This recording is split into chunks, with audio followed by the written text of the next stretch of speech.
Alright Chris, you obviously just played Lambeth Tigers today. How do you think the match went for both teams? Yeah, I think both teams try to play football in the right manner and in the right way, which is great.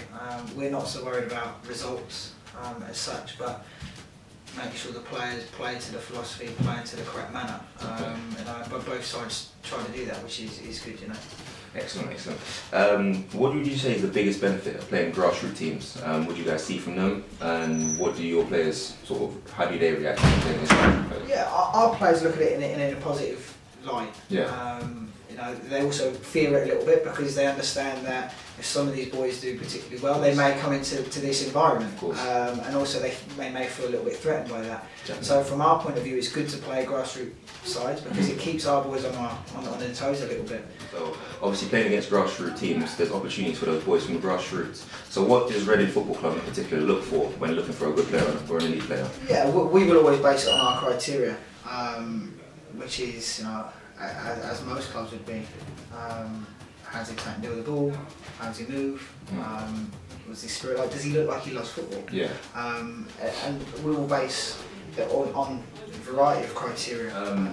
Recently, there's been a lot of talk about players' mentality and psychology. How important is that within looking at a young player, how they react? Yeah, we have psychologists here at the football club who deal with players on a one-to-one basis. We get regular feedback from a player, so each week the player will set their own target, review their own target.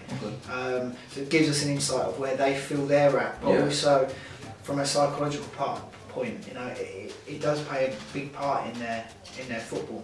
The only people you get to speak to are mum and dad, so the boys having a tool where they can give their feedback every week is a massive help to them. Oh, brilliant. And what age group does that start from then? From nines. So our boys from nines, they will have access to an online system where they set their own target, review their own target, and the coach also reviews it there. So from a psychological point of view, the players get feedback every single week, but also they get to review their own performance as well, which is massive. It's not just coach driven where the coach says, you've done this well, you haven't done this well. It comes from the player as well. Okay, excellent. What 3 things or 3 suggestions would you give to a grassroots player or aspiring player who wants to reach an academy level, category 1 academy? Yeah, it's a bit of a cliche saying, but when you get knocked down, it's to keep working hard, because unfortunately a lot of players get knocked down and then they feel that, okay, well I can't go back into that environment, or I'm not good enough to play in that environment. Just because one club has maybe said no doesn't mean you're not at the level. You're maybe not at the level for that club or that team. But also, there's lots of outcomes that we would say that players really need to look at role models. What did they do? Who inspires me? What did they do? How did they go about it? Even little things like players playing down. Some players will look at that as a negative, but there's a lot of pros who play in the game who played a year group down. And it's, if the kids look into things, do a bit of research, study, work hard, practice as much as possible, and go from there. But also listen to the advice you're given. Listen to it, whether you agree with the advice or not. Listen to everybody's advice, because it will only help you. And what things can players do when at home or away from the training ground to improve their game on a daily basis? We work on role modelling, so we get our players here to emulate something that they've seen on the telly. So one of our boys, for example, his role modelling will be Henri's goal against Man United, and he will practice that for probably 20 minutes. Wow. And he'll arrive, he gets here, and they'll have an arrival slot, and that's his opportunity to practice that. And he can get with his mate who might be practicing his passing, and he might be the player who's playing it into him, and he's then practicing his finishing. So they can pick their role model, who they like, and they'll put that on their weekly review. And how many hours are the boys ideally meant to be training over the course of a week? So I know it may vary with different age groups, but the boys who play today under 13s, they will train on a Monday evening. They'll train for 2 hours. Some of them will come out for day release on a Wednesday.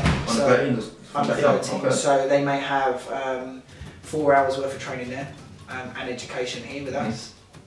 And then on a Friday they would train for 3 hours, but part of that would be prehab gym session as well, and then video analysis. Saturday morning again they would train probably 2 hours, and then they'll have a game on a Sunday. And with regards to holistic training, you mentioned you mentioned video analysis, strength and conditioning. How important is that for young players right now in this modern game anyway, where the game's sort of evolving so much? I don't think it's something that's evolving. And I don't think it was around especially when I played. But now our boys, they get access to their clips after every game, so the game gets filmed, and they don't get the whole game back, they just get their individual clips when they're in possession of the ball, which they don't have to sit there for hours and mum and dad run through every single play with them. They can sit there and go, right, okay, I did that really well, I had a heavy touch there, and they can just break down their individual performance. But that's played a massive part. We'll do team sessions where we'll play them the whole game back and we'll evaluate it as we go along. And just very briefly, just to touch on nutrition, what sort of things you guys include for the boys? Because obviously, I guess, the amount of work they're doing now, it's very, very intensive from a very early age, so what kind of things do they have to include in their diet? Our sports scientists will almost be like the food police, if you like, and check their lunchbox, check what they're eating to make sure the kids are educated and eating the right things, because them little 1% make a big difference on the pitch, you know, eating right, sleeping right, looking after yourself. So a lot of our boys will do like stayovers, so we'll take them away, they'll stay in residential courses, and we'll educate them on how much sleep have you had, how much food have you eaten, when did you eat, just so they've got a basic principle and understanding. As the boys get a little bit older, we then try and give them cookery classes, etc. Oh really? What age? That will start around about under 18s. So when they're scholars, they will come in and they'll work with our chef at the club, who'll just show them basic meals that they can cook. That's in line with their food programme. So if they do have to go out on loan anywhere, they fend for themselves, they can cook. That's been brilliant. Thank you so much for your time. All right, that's right. Thank you very much. Thank you. Brilliant. Hopefully, give you.